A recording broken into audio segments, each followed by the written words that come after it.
சரி. வணக்கம் அம்மா. உங்கள் பேர் என்ன? ஆ, லாகினி. எங்கேருந்து வரீங்க?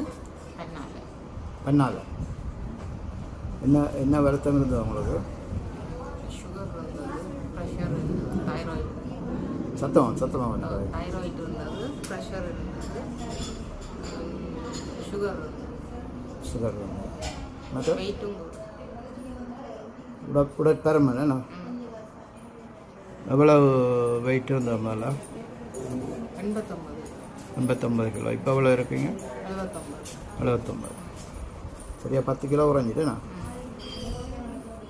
இப்போ எவ்வளோ நாள் செய்த நீங்கள் ட்ரீட்மெண்ட்? 30 ட்ரீட்மெண்ட் செய்திருக்கீங்க. 10 வேணாம் ஒழுங்காக செய்யலை, விட்டு செய்யணுங்க. எப்படி வந்த நீங்கள் ட்ரீட்மெண்ட்டுக்கு?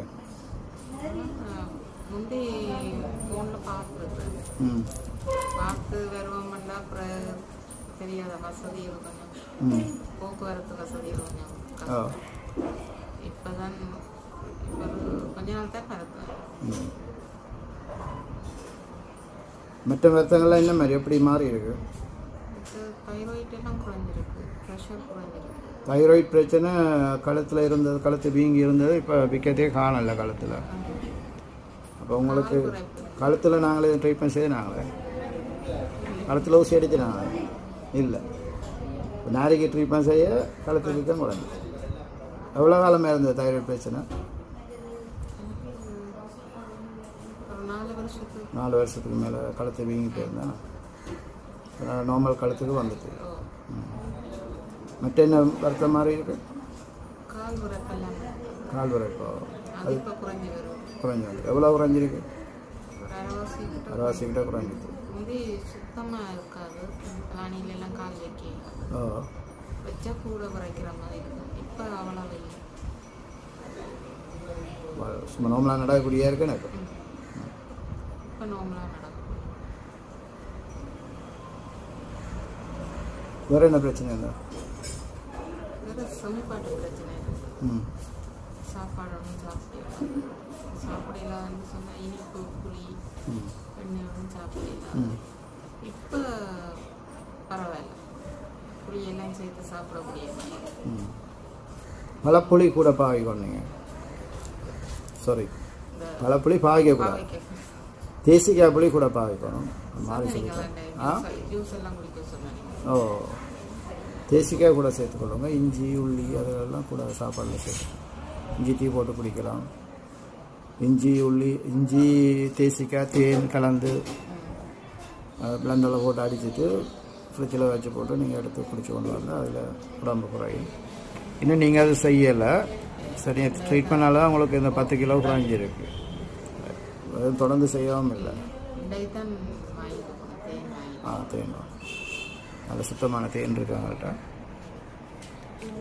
அப்போ காட்டில் இருந்து கொண்டு வந்து தேன் வதையோடையே கொண்டு வந்து புளிஞ்சு தாரவில்லை. அப்போ அது 100% நம்பிக்கையானது. அப்போ அது நான் மருந்து பாவிக்க தேன் வந்து சுத்தமாக இருக்கும். அது ஒரு கிலோ இஞ்சி எடுத்தீங்கன்னு சொன்னால் அதுக்கு ஒரு 10-15 தேசிக்காய் புளிஞ்சு விடலாம்.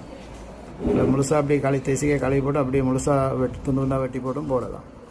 அது என்னென்னலாம் கொஞ்சம் கசப்பாக இருக்கும். தேன் கொஞ்சம் கூட விட்டீங்கன்னு சொன்னால் அதை கசப்பு தெரியாது, ஆனால் நல்லா வேலை செய்யும். காலமாக ஒரு 1/4 கிளாஸ் போல் அதில் எடுத்துட்டு வெந்நீர் கலந்து போட்டு குடிக்கும். ஒரு கிளாஸ் குடிக்கும். 1/4 கிளாஸ் அந்த கலந்த கலவையில் மிச்சத்துக்கு வெந்நீர் கலந்து போட்டு குடிக்கும். ஒரு கண்ணாடி போத்தில் போட்டு நீங்கள் ஃப்ரிட்ஜில் வச்சுக்கொள்ளலாம். ஒரு காய் செய்தீங்கன்னா ஒரு மாதத்துக்கிட்ட கிடக்கும். ஒரு நாளும் கொஞ்சம் கொஞ்சமாக எடுத்து குடிச்சோண்டு வேறு உடம்பு கனகாலம் குடிக்கக்கூடாது, அளவுக்கு மிஞ்சி உடம்பு குறைஞ்சிடும். ஒரு மாதம் இப்போ கூட உடம்புக்கு இன்னொரு மாதம் குடிச்சிங்கன்னா காணும். அதை பாய்ப்பது அதை பாய்ச்சா இன்னும் வேகமாக குறையும் உடம்பு. தொடர்ந்து குடிச்சோன்னா வந்து அளவுக்கு அதிகமாக மெலிஞ்சு போயிடுவேன், ரொம்ப ஒல்லியாக போயிடுவேன். இப்போ பார்க்குறாக்கெல்லாம் சொல்லுவேன் என்ன மெலிஞ்சு போயிட்டீங்கன்னு கேட்பேன். சரி, வேறு என்ன பிரச்சனை இருந்தது உங்களுக்கு? சாமிப்பாட்டு பிரச்சனை இப்போ ஓகே இருக்குது. ப்ரெஷர் இப்போ பெருசாக கூடுற மாதிரி தெரியல எனக்கு. நார்மலாகவே இருக்குது ப்ரெஷர். மருந்தொன்று எடுக்கிற இல்லை தானே? இல்லை ஒரு மருந்து தைராய்ட்ஸின் சுகர் ப்ரெஷர் ஒன்றுக்கு மருந்து வந்து எடுக்கிற எல்லாம் நிப்பாட்டிட்டு மருந்து இல்லாமலே இந்த பிரச்சனைகள்லாம் இருக்குது. இதுதான் உண்மை. ஏன்னா அடிக்கடி ப்ரெஷர் கூடும், கொஞ்சம் மேலாக இருக்குது. இப்போ மருந்து ஒன்றுமே போடுறது சுகர் எல்லாம் பெருசு. இப்போ கொஞ்ச நாள் பார்க்கல, ஆனால் எனக்கு இந்த உடம்புல வித்தியாசம் தெரியும். ஒரு பிரச்சனைகள்லாம் இருக்குது. சுகர் இருந்தால் கூட தாகமாக இருக்கும், தொண்டை வரலும், அப்படி அடிக்கடி யூரின் போகும். அதெல்லாம் இல்லை. நிறைய உடம்புல நிறைய பாதிப்பு இருக்குது, ஆப்ரேஷன் எல்லாம் செய்யிருப்பீங்க. இருந்தாலும் அப்படி வந்து இப்போ நல்ல இம்ப்ரூவ்மெண்ட் இருக்குது. 3 சர்ஜரி. கேனி ஆப்ரேஷன் செய்யுது. நாரியில் இருக்கிற பிரச்சனை இதில் எல்லாத்துக்குமே காரணம். நாரி முள்ளந்தண்டில் இருக்கக்கூடிய பிரச்சனை உங்களுக்கு கேனியா உண்டாக்கும், வெரிகோஸ் வெயினை உண்டாக்கும், சிறுநீர் பிரச்சனைகளை உண்டாக்கும், மலச்சிக்கலை உண்டாக்கும், யூரின் அடக்கலாம் இருக்கும்.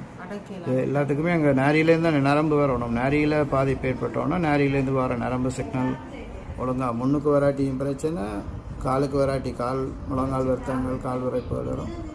அது மாதிரி மேலே போகிற எனர்ஜி தரப்பட்டால் தைராய்டு பிரச்சனை வரும். எல்லாத்துக்கும் நாரி வருத்தம் அடிப்படை காரணம். தைராய்டு பிரச்சனைக்கு முக்கியமாக நாரி வருத்தம் தான் காரணம்.